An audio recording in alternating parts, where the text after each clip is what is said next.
자, 아는 기자, 이번엔 정치부 이현수 기자 나왔습니다. 시간은 좀 걸렸지만 오늘은 민주당이 압수수색에 응했습니다. 처음 갔을 때와 달라진 건 왜인가요? 네, 압수수색에 응한 건 막아도 실익이 없다 이렇게 판단을 한 것으로 보입니다. 지난 압수수색 시도 이후 닷새 사이 많은 일이 있었죠. 김용 부원장은 구속이 됐고요. 유동규 전 본부장은 이재명 대표를 향해 폭로성 발언을 이어가고 있죠. 오히려 당시 대치 상황으로 증거인멸 논란이 벌어졌고 구속에 영향을 준 게 아니냐는 분석도 나왔습니다. 지금 가면 이미 다 치웠잖아요. 이미 다 치웠다고요? 치웠지. 안 치웠겠냐 생각을 해봐라. 다 치웠다고요? 안 그랬겠어. 그리고 지난 대치 상황에서 양측이 다음에 압수수색을 시도할 땐 응하는 것으로 어느 정도 합의가 된 것으로 알고 있습니다. 정당한 영장 집행을 방해하는 데 대한 좀 부담도 있었을 것 같습니다. 그렇죠. 적법한 절차다 보니까 끝까지 막을 수는 없을 거라고 판단을 했을 걸로 보이고요. 오늘 압수수색에선 PC를 가져가거나 압수한 물건은 없었다고 합니다. 김용 부원장이 임명된 10월 4일 이후에 생성된 문서 파일 6개를 가져갔는데요. 엑셀 파일 3개, 문서 파일 3개, 엑셀 파일 3개는 동일한 내용이라서 결국 파일 4개인 셈인데 정무직 당직자 명단이 포함된 것으로 알려졌습니다. 자, 민주당 내부 분위기가 궁금한데요. 당 지도부는 한결같이 이제 이재명 대표를 엄호하고 있어요. 그런데 유동규 전 본부장 매일 폭탄 발언을 쏟아내고 있고 그걸 바라보는 민주당 내 의원들 좀 생각은 어떻습니까? 네, 밖에서 볼 때는 우선 야당 탄압이다 이런 단일 대우를 유지하고 있는데요. 조금씩 균열이 나는 포인트, 바로 개인 사법 리스크에 당을 앞세운다는 부분입니다.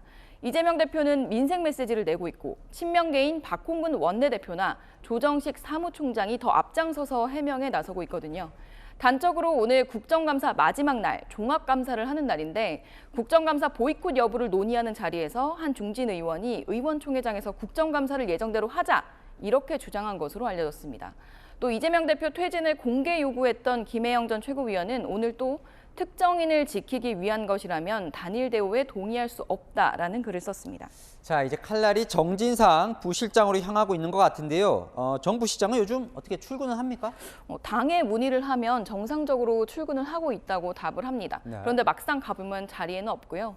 오늘 정 실장의 입장문이 나왔는데 지난 9월 16일 압수수색을 받아 휴대폰을 빼앗겼다고 합니다. 이 압수수색은 지금까지 보도된 적도 없어서 뒤늦게 알려진 것인데 저희가 입장 확인차 여러 차례 연락을 했지만 닿지 않았던 이유가 여기 있었습니다. 오늘 법사위에 한동훈 법무부 장관이 출석을 했어요. 역시나 할 말을 다 하더군요. 네, 국회에 들어올 때부터 법사위장에서까지 민주당의 직격탄을 날렸습니다. 사과라고 해서 정당한 범죄 수사를 하는 쪽이 아니라 비호하는 쪽이 사과해야 되지 않겠습니까? 압수수색을 저렇게 막으면 안 되는 겁니다. 아시죠? 제 질이나 좀 막지 마세요. 앞서 야당 탄압이란 주장에 여당 일대를 상기시킨 윤석열 대통령과 맥락을 함께하는 발언을 하고 있는 겁니다. 자, 대통령은 내일 국회 가서 시정연설을 하는 거죠. 야당은 안 들어오는 겁니까? 네, 민주당의 보이콧 입장에도 대통령실의 시정연설 의지는 강합니다. 다만 내일 시정연설이 예정대로 진행될 수 있을지는 좀 유동적인 상황인데요. 불참하는 야당도 야당 없이 연설하는 대통령도 모두 부담이 될 수 있어서 상황을 지켜봐야 할 것 같습니다. 네, 잘 들었습니다. 아는 기자 이현수 기자와 살펴봤습니다.